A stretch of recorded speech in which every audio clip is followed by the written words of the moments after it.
बिस्मिल्लाहिर्रहमानिर्रहीम। मैं हूं यासिर क़य्यूम और आप देख रहे हैं YQ इन्फो टीवी। चले तो दोस्तों सऊदी अरब चलते हैं जहां से मिली है हमें नई अपडेट। आज की वीडियो में आपको वो तमाम इन्फॉर्मेशन प्रोवाइड करूंगा जो विज़िट वीज़ा यानी कि फैमिली विज़िट वीज़ा जो आप सऊदीया से लेते हैं और पाकिस्तान में उस विज़िट वीज़े को लगवाने के लिए आपको कौन कौन से डॉक्यूमेंट चाहिए, किन किन प्रोसेस को तय करके आप वो वीज़ा प्रोसीड करवाएंगे और फिर फाइनली पाकिस्तान से मूव करेंगे सऊदी अरब के लिए। ये कंप्लीट इन्फॉर्मेशन मैं इस वीडियो में आपको स्टेप बाय स्टेप बताऊंगा। आपकी कोई भी क्वेश्चन हो वो आप हमें कमेंट बॉक्स में लिख सकते हैं, हम आपको उस क्वेश्चन का आंसर उसी में देंगे। हमारा नंबर भी आपकी स्क्रीन पे देखा जा सकता है। आप हमारे इस नंबर पे कॉल करके हमसे मज़ीद इन्फॉर्मेशन ले सकते हैं। तो लेडीज़ के लिए स्पेशली मैं ये कहता हूँ कि आप अपनी इन्फॉर्मेशन कंप्लीट हम तक पहुँचाया करें, देन हम आपको प्रोवाइड करें इन्फॉर्मेशन के अगेंस्ट। तो मैं आज आपको A to Z information provide करूँगा कि किन डॉक्यूमेंट्स को आप अटेस्ट करवाएंगे, कौन से डॉक्यूमेंट साथ लगने हैं जो वीज़ा प्रोसेस के लिए कंपलसरी हैं। सबसे पहले हम सऊदी अरब की बात करते हैं।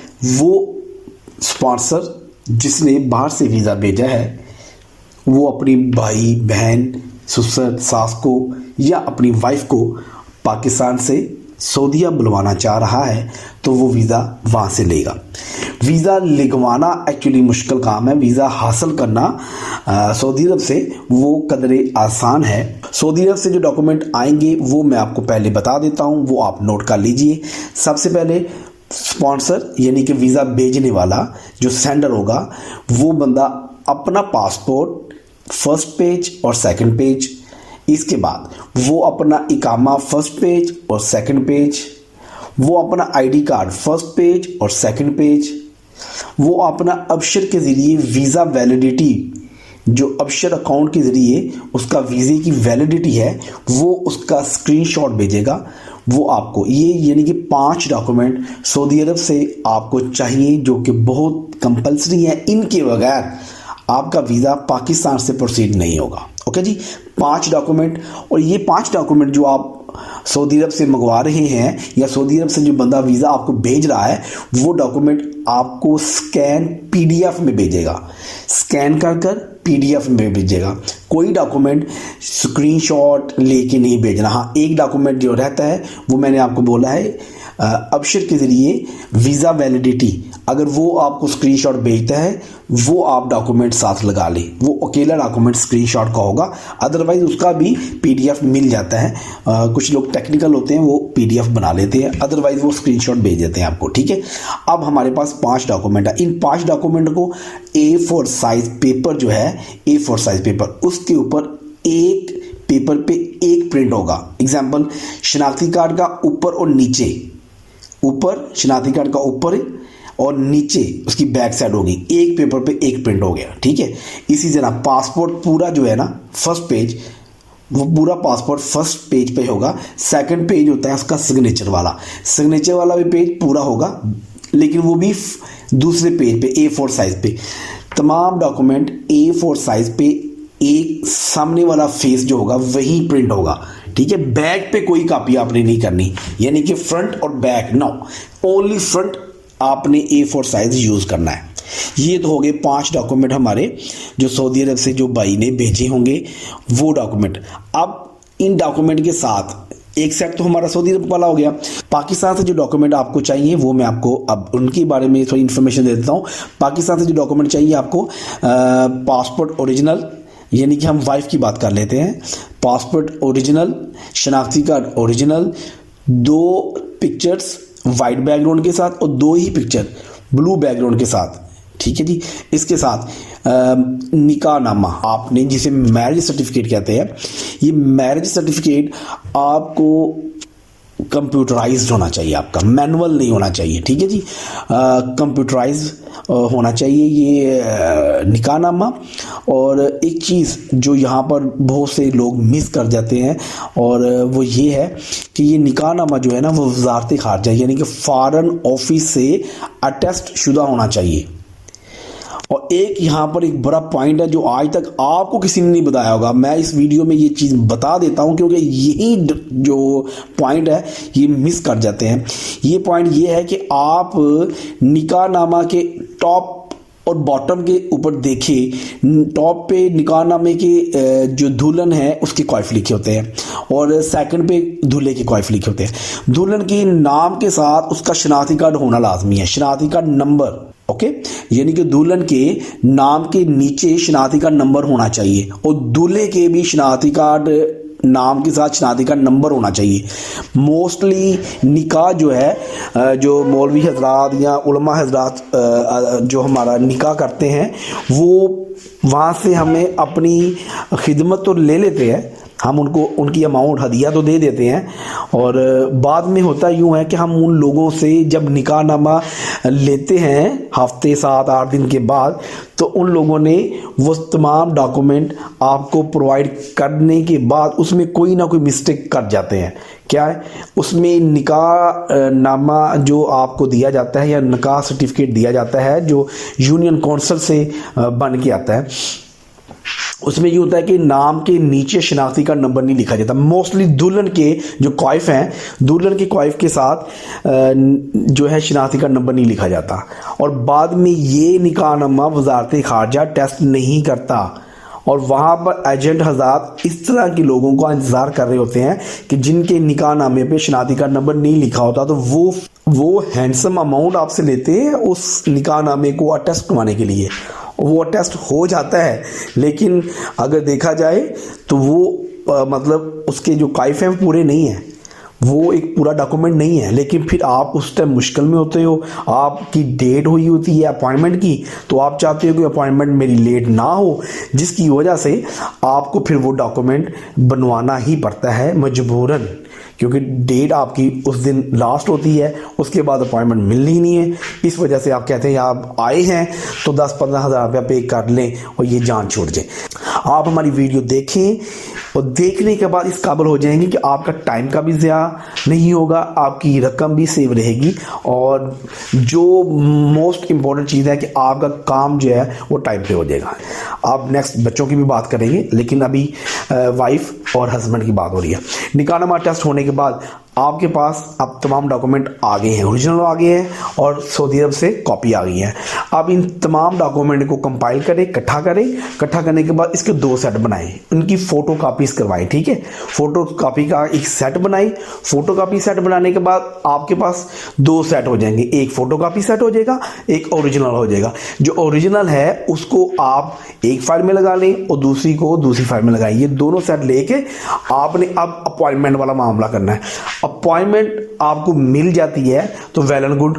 मैंने आपको लास्ट वीडियो पे अपॉइंटमेंट लेने का पूरा प्रोसीजर बताया है वीडियो के अंदर। अगर आपको उस वीडियो के साथ अगर अपॉइंटमेंट लेने का तरीका अगर पता चल जाता है तो वेल एंड गुड, अदरवाइज आप मेरा नंबर इस स्क्रीन पे देखा जा सकता है, इस नंबर पे कांटेक्ट करके आप किसी भी टाइम पे आप अपॉइंटमेंट हासिल कर सकते हैं। अब हमारे पास अपॉइंटमेंट आ जाती है, अपॉइंटमेंट के बाद हम ये तमाम डॉक्यूमेंट को इकट्ठा करके और अगर कराची हैं तो कराची चले जाएं, कराची की अपॉइंटमेंट है तो कराची जाएं एतमाद सेंटर में।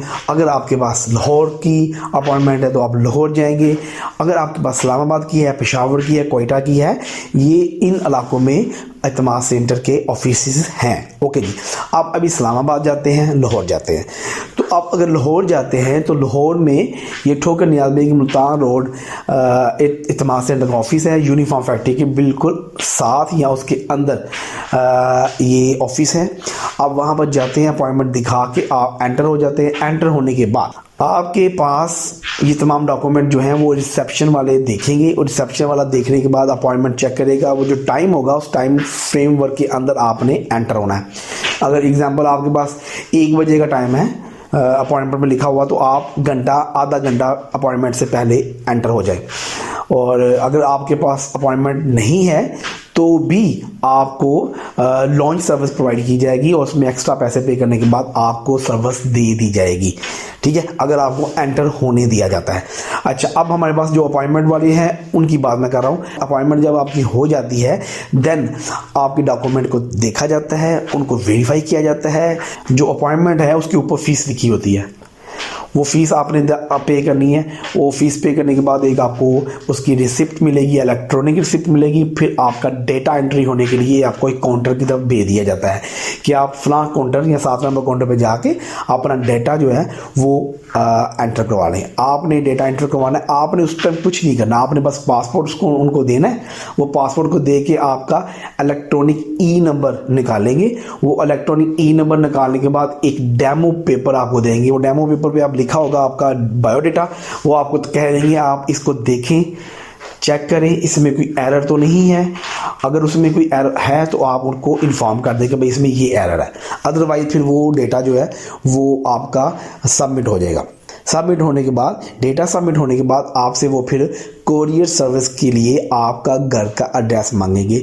आप उनको अपने घर का एड्रेस दें कोरियर सर्विस का। जब वीज़ा प्रोसेस हो जाता है देन फिर वो आपके घर में वो कोरियर सर्विस के ज़रिए आपके घर में वो पासपोर्ट प्रोवाइड कर देते हैं। इस टाइम मियाँ बीवी के डॉक्यूमेंट और उनका वीज़ा प्रोसेस का जो मैंने आपको प्रोसीजर बताया है ये वो है। बच्चों के डॉक्यूमेंट में सिर्फ 2 चीज़ें अजाफी हैं, एक तो FRC है और ऊपर से बेफाम है। ये 2 डॉक्यूमेंट जो कंपलसरी है, बाकी तमाम डॉक्यूमेंट सेम ही है। ये 2 डॉक्यूमेंट जो है वो अजाफी है इसमें, एक बेफाम के साथ FRC भी अटैच होनी चाहिए वजारत खारजा से, बेफाम भी अटैच होना चाहिए वजारत खारजा से। अब इसके साथ एक और चीज़ हम ऐड कर लेते हैं। अब वाइफ की वालदा यानी कि हस्बैंड की सासू माँ और उनके ससुर साहब, इनके डॉक्यूमेंट भी सेम ही हैं। निकाहनामा, ओरिजिनल पासपोर्ट, ये 2 डॉक्यूमेंट उनकी तरफ से होंगे। बाकी सेम डॉक्यूमेंट मियाँ बीवी के जो थे वो होंगे और बाकी सेम डॉक्यूमेंट के साथ ये 2 डॉक्यूमेंट अजाफी ऐड करेंगे तो आप सासू माँ और ससुर को भी ऐड कर लेंगे वीज़े के अंदर। विद इन 10 वर्किंग डे के अंदर पासपोर्ट प्रोसीड होने के बाद आपको घर पहुंच जाता है। जब आपके पास घर पासपोर्ट मिल जाता है, आपको रिसीव हो जाता है, तो उसके बाद आपने क्या करना है।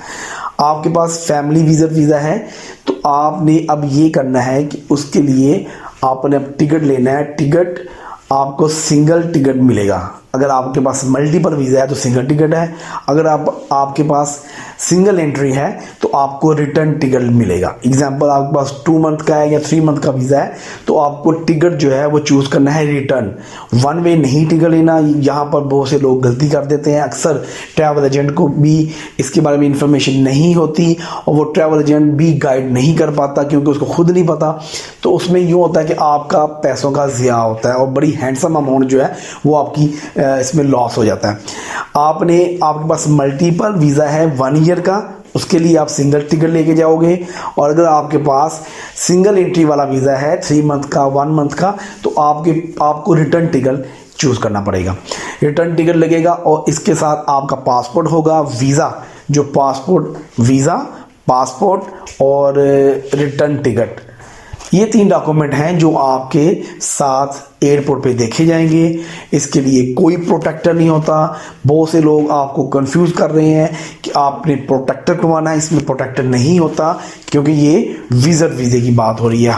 प्रोटेक्टर हमेशा, मेरा पॉइंट नोट कीजिए, प्रोटेक्टर हमेशा वर्क वीज़े पे होता है और विजिट वीज़े पे प्रोटेक्टर नहीं होता। बहुत से लोग फ़ोन करके ये कंफ्यूज हो रहते हैं कि हमने इसके बाद प्रोटेक्टर करवाना है, तो बेचारे उस प्रोटेक्टर के लिए लाइन में लग जाते हैं। जब लाइन लगने के बाद जब उनका टाइम आता है तो देन उनको पता चलता है कि भाई ये आपका प्रोटेक्टर नहीं होगा। आपको बहुत सी इंफॉर्मेशन अल्हम्दुलिल्लाह मैंने दे दी है। अपने दोस्तों के साथ शेयर करें वीडियो ताकि उनको भी इसका फ़ायदा हो। टिकट हासिल करने के लिए आप हमारा नंबर इस स्क्रीन पे देखा जा सकता है।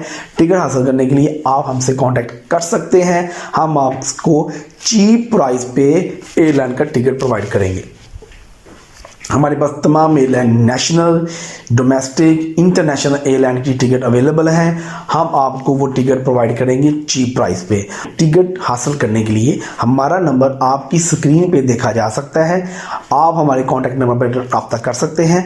हम आपको टिकट चीप प्राइस पे हम टिकट आपको देंगे। रिलायबल सर्विस प्रोवाइड करेंगे। 24 घंटे सर्विस ऑनलाइन है। आप किसी भी टाइम पे हमारी कॉल हमें करके आप हमसे टिकट ले सकते हैं। शुक्रिया, हमारा चैनल देखते रहें। नेक्स्ट वीडियो में फिर मिलेंगे। खुदा हाफिज़।